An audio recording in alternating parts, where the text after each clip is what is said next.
বাইরের তাপদাহ থেকে শরীরের ভেতরটা ঠান্ডা রাখতে দরকার পর্যাপ্ত পানির। সবসময় পানি খেতে না চাইলে ফলের জুস খেতে পারেন। প্রিয় দর্শক, আসসালামু আলাইকুম।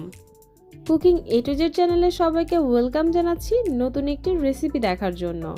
আজকে তৈরি করে দেখাচ্ছি খুবই মজাদার আর হেলদি একটা ড্রিঙ্কস, ব্যানানা মিল্কশেক। প্রচণ্ড এই গরমে এটা হতে পারে খুবই স্বাস্থ্যকর একটি ড্রিঙ্কস। আশা করছি আজকের এই সহজ রেসিপি আপনাদের সবার কাছে অনেক বেশি ভালো লাগবে। ভালো লাগলে রেসিপিটি বাসায় ট্রাই করবেন আর আমাকে কমেন্ট করে জানাতে পারেন আপনাদের কাছে আজকের এই রেসিপি কেমন লেগেছে।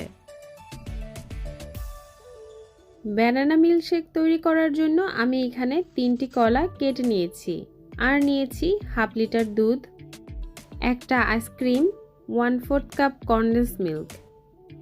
ব্লেন্ডারের জগের মধ্যে প্রথমে দিয়ে দিচ্ছি কলা, দুধ আর আইসক্রিম। দুধটা কিন্তু অবশ্যই ঠান্ডা হতে হবে।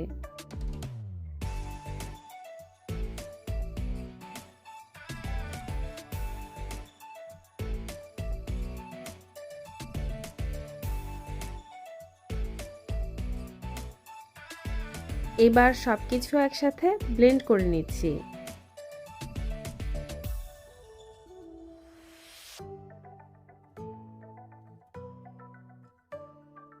এখন দিয়ে দিচ্ছি কনডেন্স মিল্ক আর 4-5টি আইস কিউব।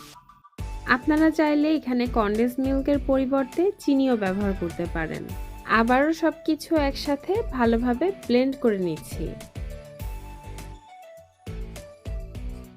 এখন গ্লাসে ঢেলে পরিবেশন করছি। কলা দেশীয় ফল এবং অধিক পুষ্টিগুণ সম্পূর্ণ। তাছাড়া কলা ক্যালোরির একটি ভালো উৎস। তাই এই গরমে সুস্থ থাকতে ঘরেই বানাতে পারেন এই ব্যানানা মিল্কশেক। তৈরি হয়ে গেল ব্যানানা মিল্কশেক বা কলা দুধের জুস বা শরবত।